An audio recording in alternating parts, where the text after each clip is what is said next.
আমাদেরকে সেই অপূর্ণতাকে গ্রহণ করে জীবন পার করতে হয়। শতক জীবন তো আর থেমে থাকে না। পারবে তো অপূর্ণতাকে মেনে নিতে? দম বন্ধ হলেও মেনে নিতে হবে আমাদের নিয়তিকে। নিয়তি কখনো বদলানো সম্ভব না। সম্ভব তো সেটাই যেটা নিয়তিতে লেখা থাকে। তুমি তো অনেক লক্ষ্মী একটা মেয়ে ফালাক, সাথে বুদ্ধিমতী। ফালাক মৃদু হাসে, প্রশংসাটা ভালো লাগলো তার। ফালাক রোহিণীর দিকে তাকিয়ে বলে, আমি আমার আম্মুর মতো হতে চাই, যে ছিল সুন্দর মনের এক নারী, যার কথার মাঝে ছিল সবাইকে ভালোবেসে একসাথে রাখা। নিজের আত্মত্যাগ করে সবার ভালো চেয়েছে আমার আম্মু। আমিও তেমন হতে চাই। রোহিণী ফালাকের মাথায় হাত রাখলো, অতঃপর বলে, গা থেকে লেহেঙ্গাটা খোলো, একটা সুতির জামা পরো, আর এই সাজ সরাও মুখ থেকে, একটু স্বস্তি লাগবে। ফালাক চলে গেল পোশাক পাল্টাতে। রোহিণী ছোট্ট করে একটু দীর্ঘশ্বাস নিল। আসলে সে জানে না নিয়তি কি আছে। জুলফিকারের প্রেমে মত্ত ফালাক।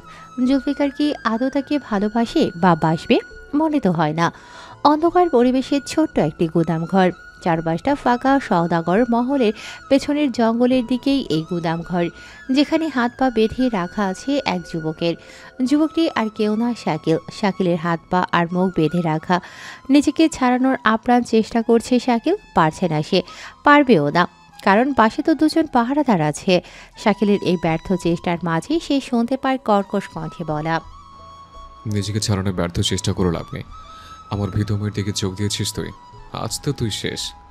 কথাটা বলেই জেহির শাকিলের সামনে দাঁড়ায়। হলুদের অনুষ্ঠানেই খুশির মুখে যখন শুনেছিল শাকিল নাকি ফালাকেও অপহরণ করতে চায়, ঠিক তখন জেহিরের মাথা কাজ করা বন্ধ করে দেয়। প্রথম দিন থেকেই ফালাককে তার মনে জায়গা দিয়েছে। তার জীবনের একমাত্র শখের নারী এই ফালাক। ফালাকের ঘোলাটে চোখজোড়া কাজলে সাজানো ছিল, ঠোঁটে লেগেছিল মিষ্টি ও লাজুক হাসি। লম্বা চুলের ঢেউ খেলানো সেই দৃশ্য।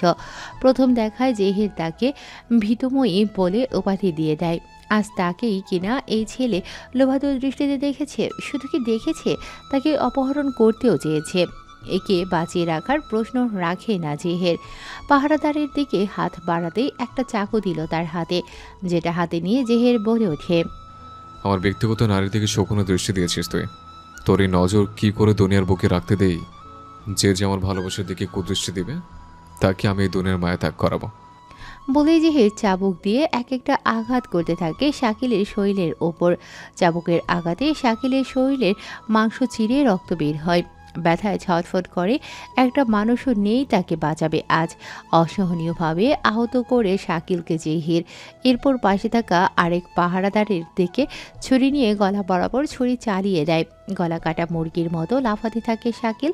জেহের হিংস্র এক হাসি দেয়, হাসতে হাসতেই বলে, আমার ভিতমের দিকে নোংরা ইঙ্গিতে তাকানোর শাস্তি স্বরূপ নিকৃষ্ট মৃত্যু উপহার দেবো আমি তাকে।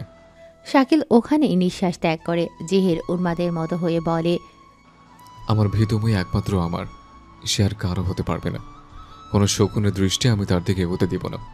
এর রাস্তায় যে আসবে, বাধা হয়ে তাকে দুনিয়া থেকে বিদায় নিতে হবে।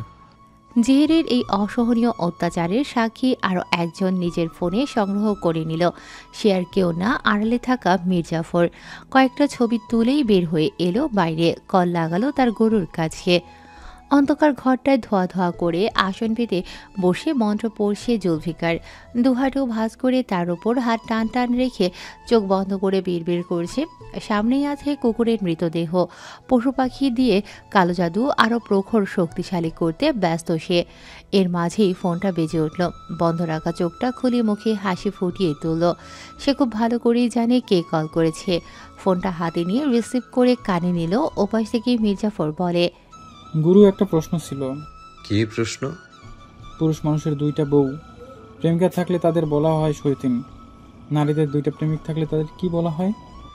জুলফিকারের সোজা সাপটা উত্তর, এখানে ছেলেদেরকে কিছুই বলা হয় না, বলা হয় মেয়েটাকে। কি? বারু ভাতারি।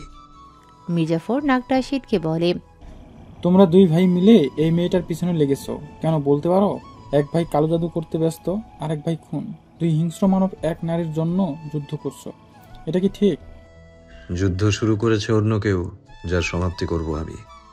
মাঝখান থেকে বউটা পাবে কে? শেষ গোলটা যে দিবে সে। ও, তার মানে বউটা তোমারই হবে? বাসরটা এখনো করা হয়নি, বউকে এত তাড়াতাড়ি ছাড়ি কি করে? আসলে লুচ্চা আছো তুমি গুরু। বউয়ের সাথে বাসর করতে চাওয়াকে লুচ্ছা বলে না, বলে পুরুষত্বের অধিকারের দাবি। এই ছবিগুলো কি করব? আপাতত আমাকে পাঠিয়ে দাও, আর তুমি খোঁজ করো তোমার সুন্দরীকে। পাচ্ছি তো না ওই সেম রিডারে। পাবেও না। কেন? কারণ তুমি আমার কথার অমান্য করেছো, তাই। যতদিন না আমার কথা মেনে চলবে ততদিন পাবে না। একটু কালো জাদু দিয়ে বলে দেও তাকে কোথায় পাওয়া যাবে। এটাকে কালো জাদু বলে, যেটা অনেক সাধনার পর অর্জন করতে হয়। আলাদিনের চেরাগ নিয়ে বসে নেই যে অযথা নিজের শক্তি তোমার পেছনে ব্যয় করব। আজ তোমার কাছে কালো জাদুর শক্তি আছে বলে অপমান করলে। অপমানটা মনে রাখলাম গুরু। সেমরিয়ারে একবার পাইয়া নেই, তারপর তোমার ধারের কাছেও থাকবো না। বউ নিয়ে সোজা ভিন দেশে পাড়ি দিব। ভিন দেশে গিয়ে বিন বাজিয়ে বউয়ের পেট চালাবে তুমি? বুদ্ধিটা খারাপ না? তোমার যেটা যোগ্যতা তুমি সেটাই কাজে লাগাও বৎস। আবারও অপমান করলে গুরু। এই বিন বাজানোর ক্ষমতা রাখি বলেই তোমার কাছে 7 প্রকার সাপের বিষ এনে দিতে পারি। তাহলে যাও বাগানে, আমাকে আরো 7টি সাপের বিষ জোগাড় করে দাও। আবার? হ্যাঁ, আবার। এই বিষ দিয়েই তো আমি আমার আধার রাজ্যকে আরো বড় করতে পারবো, আরো বেশি শক্তিশালী হয়ে উঠব। আমার শক্তির জন্য শরীরে আরো 7টি সাপের বিষ প্রয়োজন। আচ্ছা, দেখছি। কল কেটে দিল জুলফিকার। সামনে থাকা কুকুরের লাশ নিজ হাতে নিয়ে উঁচু করে আবারও বিড়বিড় করতে থাকলো। এরপর বাইরে এসে মাটি খুঁড়তে থাকে। বেশ বড় গর্ত করে তার মধ্যে কুকুরটা রেখে মাটি চাপা দিল। ঘরে এসে একটি কাচের কৌটার দিকে তাকিয়ে হাসলো। ওখানে একটা হৃৎপিণ্ড রাখা, যেটা একদম তাজা দেখা যাচ্ছে। জুলফিকার সেদিকে তাকিয়ে বলে, আর মাত্র কিছুদিন অপেক্ষা করো। এই আযাব থেকে মুক্তি পেতে হলে আমাকে শক্তিশালী বানাতে হবে আগে। মধুজা, তোমার মাধ্যমেই তো এই পৃথিবীর সর্বশক্তিমান জাদুকর হিসেবে গড়ে উঠব আমি। কাচের কৌটা আবারও একটি গোপন স্থানে রাখলো জুলফিকার। নিজের বউয়ের হৃৎপিণ্ড দিয়ে ও শরীরের একাধিক অংশের হাড়গোড় দিয়ে যে কালো জাদু করছে আর ভাবছে, আর মাত্র কিছুদিন, তারপরে আমি আমার উদ্দেশ্য সাধনে সফল হব। আমার পরিশ্রম, আমার শক্তি সবকিছু আমার হাতের নাগালে হবে। আমাকে আর কোনো শক্তি হারাতে পারবে না। বলেই শয়তানি হাসি দিল জুলফিকার। এরপর হাত মুখ ধুয়ে বাইরে এলো সে। জুলফিকার বাইরে এসে দেখতে পেল ফালাক নিচে দাঁড়িয়ে বিরক্তির সাথে হাত থেকে চুড়ি খোলার চেষ্টা করছে। রোহিণী আর চিত্রা কিছু বালিশ নিয়ে ছাদের দিকে যাচ্ছে। ফালাককে দেখে বলে, কি ব্যাপার, এখনো খুলতে পারোনি? না, চুড়িগুলো হাত থেকে খোলা যাচ্ছে না, ব্যথা করছে এখন। চিত্রা বলে, একটা কাজ করো, হাতে সাবান দাও, তারপর চুড়িগুলো খুলে ফেলো, সুবিধা হবে। এটা তো নর্মাল পাথরের চুড়ি, পানি লাগলে তো উঠে যাবে। তাহলে এই হাত নিয়েই থাকো সারা রাত। আমরা ছাদে ঘুমাবো, লোক অনুযায়ী জায়গা কম, তুমি উপরে আসো। আচ্ছা, আমি আসছি, তুমি যাও। রোহিণী আর চিত্রা ছাদে চলে যায়। ওখানে তামান্না আর মর্জিনা আছে। জুলফিকার ভালো করে আশেপাশে পরখ করে সদর দরজার দিকে চোখ যেতেই দেখতে পেল জেহের আসে। মুখে এক শয়তানি হাসি দিয়ে নিচে নামে জুলফিকার। ফালাকের সামনে এসে অবুজের মতো মুখ করে বলে, কি হয়েছে বউ তোর? এমন করছিস কেন? এই যে আমার হাতে চুড়ি আটকে গেছে। চুড়িগুলো ছোট ছিল, যখন হাতে ঢুকিয়েছিলাম তখন কত সাইজ করে ঢুকিয়েছিল। হালকা ব্যথা লাগলেও ঢুকে যায়, এখন বের করার নামই নিচ্ছে না। জুলফিকার ফালাকের হাত নিজের হাতের মাঝে নেয়। পাশের টেবিল থেকে সরিষার তেল নিয়ে হাতে মালিশ করে দেয় কিছুক্ষণ। জেহের মাত্রই ঢুকলো বাড়ির ভেতর। এসে যেন দিশেহারা এক দৃশ্য দেখল। এটা দেখেই মাথাটা গরম হয়ে এলো জেহেরের। কিন্তু ফালাকের সামনে কিছু করে নিজেকে ফালাকের নজরে খারাপ বানাতে চায় না। জুলফিকার একটা একটা করে ফালাকের হাত থেকে চুড়ি খুলতে থাকে। একটু ব্যথা পায় ফালাক, কিন্তু আগের তুলনায় অনেকটা সহজেই চুড়িগুলো খোলা যায়। চুড়িগুলো খোলার পর দেখল ফালাকের হাত লাল হয়ে গেছে। জুলফিকার মন খারাপ করে বলে, এই বউ, তোর কি খুব ব্যথা লেগেছে? ফালাক দুদিকে মাথা নাড়িয়ে না বুঝিয়ে দেয়। জুলফিকার দুষ্টু হাসি দিয়ে বলে, ব্যথার ওষুধ খাবি বউ?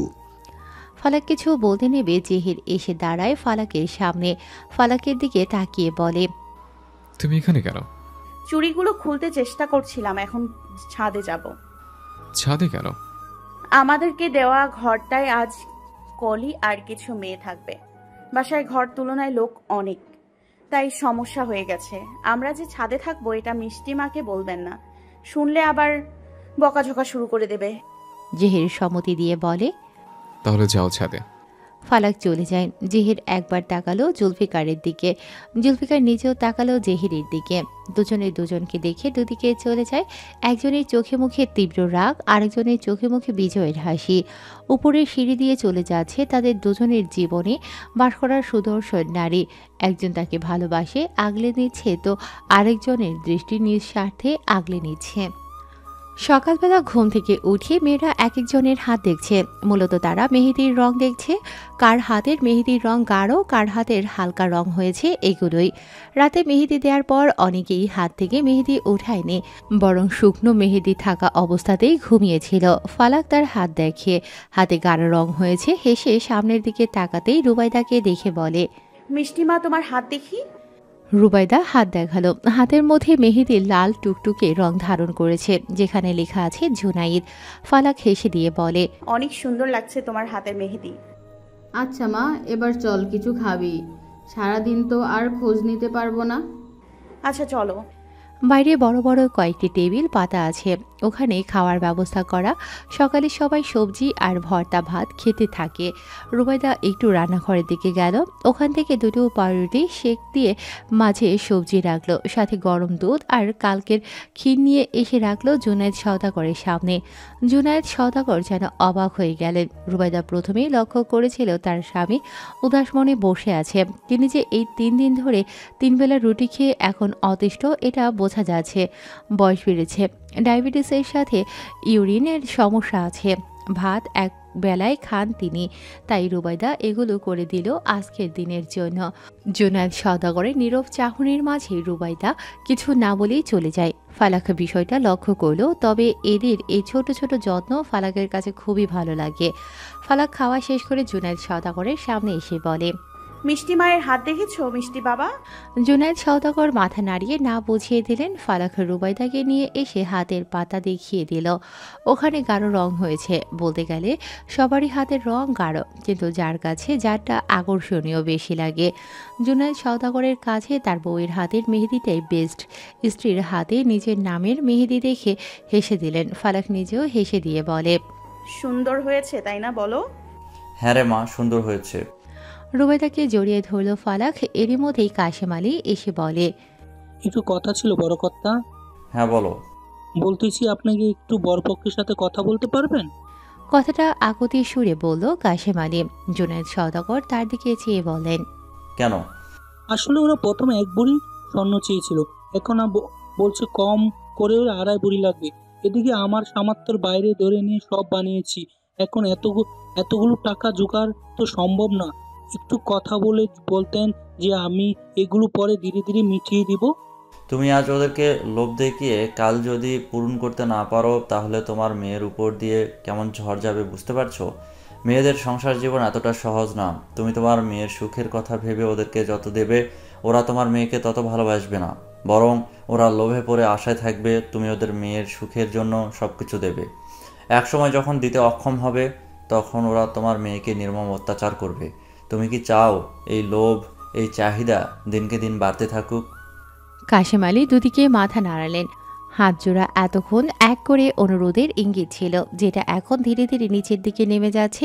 মনের মধ্যে দুশ্চিন্তা কাজ করছে তার। বড় মেয়ের বিয়েটা ঠিকমতো দিতে না পারলে তো ছোট মেয়েটার বিয়েও দিতে পারবে না কোনোদিন। এদিকে জুনায়েদ সওদাগরের কথাগুলো অক্ষরে অক্ষরে ঠিক। দুশ্চিন্তা করে যেই পেছনে ঘুরে যেতে নেবে, অমনি জুনায়েদ সওদাগর বলেন, চিন্তা করো না তুমি। বরপক্ষ আসলে আমি ওদের সাথে কথা বলবো, যেন ওরা এতটা প্রেশার তোমাকে না দেয়। কাশেম আলী চোখ মুছে যেতে নিলে ফালাক বলে ওঠে, যৌতুক নেয়া তো আইনি অপরাধ, এটাতে মেয়েদের উপর আলাদা চাপ পড়ে। কিছু করার নেই, অসহায় মেয়ের বাবাদের এগুলো সহ্য করতে হয়। আমরা না হয় বিয়ে দেওয়ার দায়িত্ব নিয়েছি, সারা জীবনের দায়িত্ব তো নেইনি যে ওদের সব বিষয়ে ঢুকবো। ফালাক সম্মতি জানালো, চলে গেল সেখান থেকে। কাশেম আলীর বিষণ্ণ মুখ দেখে তার নিজেরও কষ্ট হচ্ছে খুব। বাবা কি তাহলে এমন হয়? তাহলে তার বাবা কোথায়? তাকে কেন ভালোবাসে না? তার মাকে কেন অত্যাচার করত? নাকি ওগুলো ভুলভাল কল্পনা করে সে? বাবা মায়ের পুরনো স্মৃতি মনে পড়ে না তার, শুধু হালকা হালকা আবছায়া হয়ে চোখের সামনে ভাসে, কানে বাজতে থাকে। ছাড়ো আমাকে, তোমার পায়ে পড়ি আমি।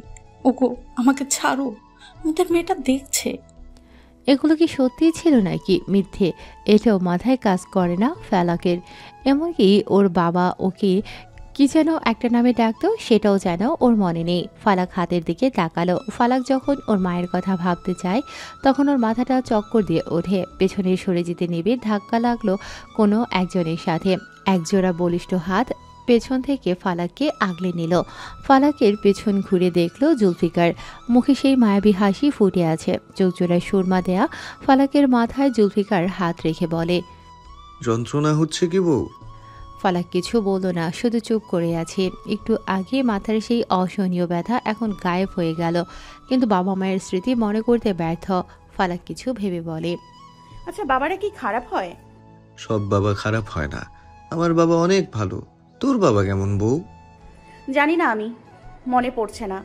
তোর বাবা মায়ের কথা মনে নেই? না। মনে কর তাহলে। কিভাবে করব মনে? আমি ভুললাম কিভাবে তাও তো বুঝতেছি না। যখন কিছু মনে পড়বে না তখন চোখ বন্ধ করে কল্পনা করবি। যদি তাতেও কাজ না হয় তাদের নিয়ে গভীরভাবে ভাববি, দেখবি উপায় তুই পেয়েছিস। গভীরভাবে তো আমি চিন্তা করি, যখনই অতিরিক্ত চিন্তা করি তখনই আমার কানে ভাসে মায়ের চিৎকার, কিন্তু মনে হয় এগুলো আসলে মা না, অন্য কেউ।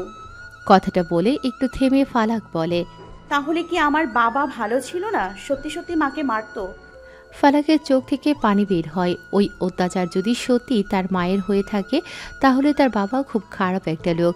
তার মায়ের সাথে কি হয়েছিল এটা তাকেই জানতে হবে। মায়ের কবরস্থান কোথায় এটাও জানে না ফালাক। ভাবতে ডুকরে কেঁদে ওঠে। মা ছাড়া সন্তানের কাছে কেউ আপদ না। ফালাক কান্না করছে দেখে জুলফিকার ওর হাত দিয়ে আলতো করে ফালাকের চোখের পানি মুছে দেয়। সামনে তাকিয়ে দেখে জেহির দেখছে তাদেরকে। জেহির এগিয়ে আসার আগে জুলফিকার ফালাককে কানে কানে বলে, তুই যেটা মন থেকে ঠিক মনে করবি সেই জিনিসটাকেই বিশ্বাস করে নিবি, কারো কথায় কান দিবি না। ফালাক চাইলেও জুলফিকারের দিকে। অশ্রু ভেজা নয়ন জোড়া সন্দিহান হয়ে আছে। জুলফিকার আবারও বলে, এই পৃথিবীতে কেউ কারো ভালোর জন্য ভালোবাসে না, ভালো তো বাসে নিজে ভালো থাকার জন্য। ফালাক এত কঠিন কথা বুঝলো না। পাগলের মাঝে কি ভালোবাসার পোকা কিরমির শুরু হলো, ভাবছে ফালাক। জুলফিকারের দিকে ভালো করে পরখ করছে। এই লোকটাকে যত দেখে তত অবাক হয় ফালাক। পাগল হয়েও কাউকে ভালোবাসার জালে ফাঁসাতে পারে। জুলফিকার চলে গেল। চলে যাওয়ার সময় মুখোমুখি হয় জেহিরের সাথে। জেহির আসে ফালাকের দিকে আর জুলফিকার চলে যাচ্ছে ফালাকের কাছ থেকে। ফালাকের কাছে এসে জেহির বলে, ও কি তোমাকে বিরক্ত করছিল? না, উনি আমাকে বিরক্ত করবে কেন, বরং উনি আমার সাথে গল্প করছিল। একটা কথা বলবো ফালাক? হ্যাঁ বলুন। জেহের বলতে চেয়েও যেন বলতে পারল না। আসলে সে বলতে চায় জুলফিকারের সাথে না মিশতে, কিন্তু এখন এটা বলা মানাবে না। রুবাইদা যখন ওদের চার হাত এক করতে যাবে তখন এমনিতেও ফালাক কিছু বলতে পারবে না। রুবাইদাকে মান্য করে রাজি হবে বিয়েতে, এটাই জেহেরের ভাবনা। আর একবার ওদের বিয়ে ঠিক হোক, তারপর জেহির বলে দেবে যেন ফালাক কখনো জুলফিকারের আশেপাশে না থাকে। ফালাক কোনো উত্তর না পেয়ে জেহিরের দিকে তাকালো। কোনোভাবে ফালাকের হাতটা জেহিরের ডান পাশে চলে যায়, পেছন থেকে ধাক্কা খেয়ে পড়ে যেতে নেয়। তাই জেহির হাতের সাথে সংঘর্ষ লাগার সাথে সাথে সেদিনের মতো ফালাক আবারও দুর্বল অনুভব করল। মাথাটা ঘুরে উঠল তার। জেহির নিজেও কিছু বুঝলো না ফালাকের আবার কি হলো। জেহির ফালাককে ধরতে যাবে, তার আগেই রোহিণী এসে ধরে নেয় ফালাককে। সাথে ছিল লিমন। মর্জিনাকে গলা উঁচিয়ে ডাকলো রোহিণী। মর্জিনা আসতেই ফালাককে টেবিলের উপর বসিয়ে দেয়। জেহির আতঙ্কিত হয়ে বলে, কি হচ্ছে ওর? রোহিণী ফালাককে ধরে চেক করে বলে, ও শরীর দুর্বল, খাওয়া দাওয়া তো ঠিক মতো করে এখন, তারপরেও এমন কেন? একটু চিন্তিত হয়ে বললেও পরে শাসনের সাথে বলে, আজকে তো সম্ভব না, কাল থেকে ঠিক সময় মতো করে ঘুমাবে আর সকাল সকাল উঠবে, উঠেই ভেজানো বাদাম আর সিদ্ধ ডিম খাবে। এর ঘন্টা কিছুক্ষণ পর সকালে নাস্তা করবে। খাওয়া আর ঘুম ঠিক মতো করলে এমন হবে না। ফালাক রাজি হলো। জেহের চিন্তিত হয়ে বলে, এখন কি ওকে কিছু ফল এনে দেওয়ার ব্যবস্থা করব? করলে তো ভালোই হয়। জেহের রমিজকে ডেকে ফল আনে। লিমন ওকে এত উত্তেজিত দেখে বলে, খুব ভালোবেসে ফেলেছিস মনে হয়। জেহের ঝাঁঝালো কণ্ঠে বলে, তোর কোনো সমস্যা? না, আমার কেন সমস্যা হতে যাবে? শুধু ভাবছি মেয়েটার সর্বনাশ ঘটার আগে তদন্ত শেষ করতে পারবো নাকি মেয়েটার সর্বনাশ ঘটানোর পর। কি বলতে চাস তুই? যেটা বলতে চাই তুই খুব ভালো করে জানিস। তোর মতো মানুষকে এই লিমন সওদাগর খুব ভালো করে চেনে। প্রথমবার তো উপরমহলের টাকা খাইয়ে আমাকে থামাতে পেরেছিস, এবার ওই উপরমহল আমাকে তদন্ত করতে পাঠিয়েছে। তোর সব চালবাজ এবার ফাঁস হবে। সারা দুনিয়া তন্ন তন্ন করলে তুই আমার একটা চোরোটা কিছু করতে পারবি না। এটা দেখা যাবে ব্রো। বলেই চলে গেল লিমন। কল আসে তার কাছে, সেই কল অ্যাটেন্ড করছে সে। জুলফিকার ঘরে এসে মির্জাফরকে কল করে বলে, যত দ্রুত সম্ভব ওই বিষ জোগাড় করো। পাশা যে যতই চালুক, শেষমেশ জিতব তো আমি। মির্জাফর ওপাশ থেকে বলে ওঠে, আমি আজ সাজেকে যাচ্ছি, তুমি চিন্তা করো না গুরু, তোমার কার্য হাসিল হবে। জুলফিকার ফোন রেখে হাসলো, তারপর একটা গোলাপি শাড়ি বের করে ফালাকের দিকে এগিয়ে যেতে থাকে। এই শাড়ি দেখে আজ জেহেরের কি অনুভূতি জানতে চায় সে।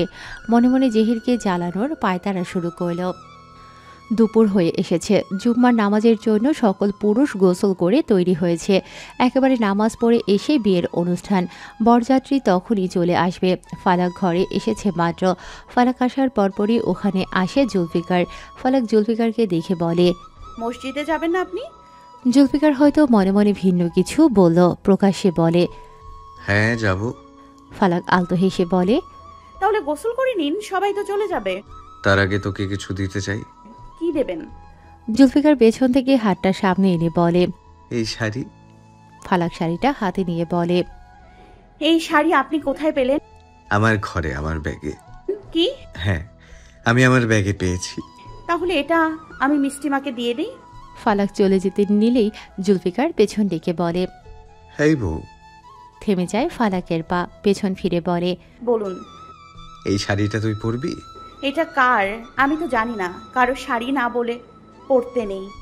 না, তুই এই শাড়ি পরবি। এটা তো আমাদের বাসায় কারোর হবে, না হলে আমার ব্যাগে কেন ছিল? আমার ব্যাগ তো আম্মি জান গুছিয়ে দেয়। মিষ্টিমা ব্যাগ গুছিয়ে দেওয়ার সময় কি তাহলে এটা দেখেনি?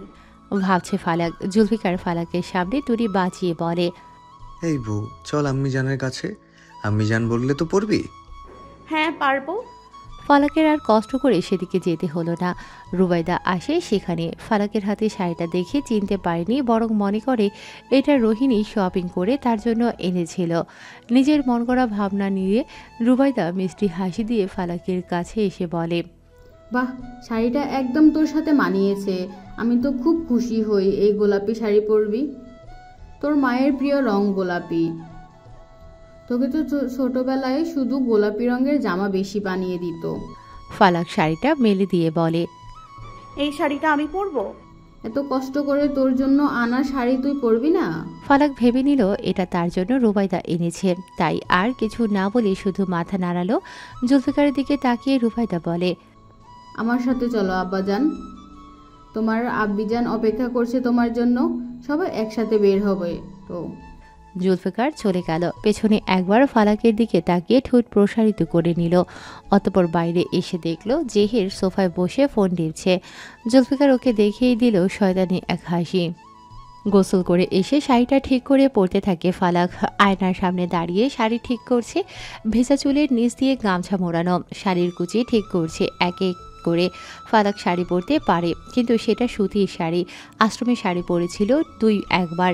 নতুন সুতির শাড়ি কিছুটা শক্ত থাকে, শাড়ি পরা শিখে যায়, কিন্তু এটা তো তেলে পিচ্ছিল মতো।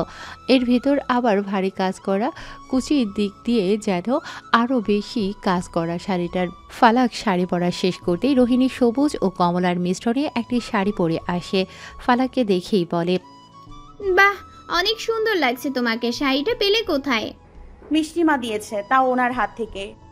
বুঝিনি। মনে হয় মিষ্টিমা ভুল করে ওনার ব্যাগে রেখেছিল শাড়িটা, যখন আর কি ওনার ব্যাগ গুছিয়ে দেয়। উনি একটু আগেই আমার কাছে নিয়ে আসে, আর মিষ্টিমা তখন বলে এটা আমার জন্য বেস্ট। ওহ আচ্ছা, বুঝলাম। তোমার ওনার পছন্দ অনেক ভালো। ফালাক হাসলো শুধু। রোহিণী আজকেও ফালাককে সাজিয়ে দেয়। আস্তে আস্তে আরও কিছু মেয়ে বাড়তে থাকে ঘরের ভেতর। ওরা এসে ছোট ছোট আয়না নিয়ে বিছানা দখল করে। নিজেদের মুখটাকে আরও বেশি সুন্দর করে ফুটিয়ে তোলার জন্য ফালাক আজ অতিরিক্ত মেকআপ করেনি। কাল সন্ধ্যা ছিল, গরমের আভাস কম, কিন্তু এখন দুপুর। যে গরম পড়েছে তাতে সাজগোজ শেষ করে সবাই বউ দেখতে চলে যায়। পার্লার থেকে মেয়েরা এসে সাজিয়ে দিয়েছে কলিকে। আশেপাশে মেয়েরা তার গা ঘেঁষে ঘেঁষে ছবি তুলতে ব্যস্ত। চিত্রা আর তামান্না কয়েকটা সেলফি তুলেই চলে আসে। রোহিণী ভেতরে এত ভিড় দেখে বলে, এর মধ্যে যাবে কি? এমনিতেও বউকে রেখে সবাই একটু পর খেতে যাবে, তখন আমরা আসব। আচ্ছা। সবাই মিলে চলে গেল বাগানের দিকে। এখানে এখন রান্নাবান্না শেষ, শুধু সবাই মিলে খাবারগুলো সাজাতে থাকে। রোহিণী ফালাকের হাত ধরে সেদিকে এগিয়ে গেল। বরের থালি আমরা সাজাবো।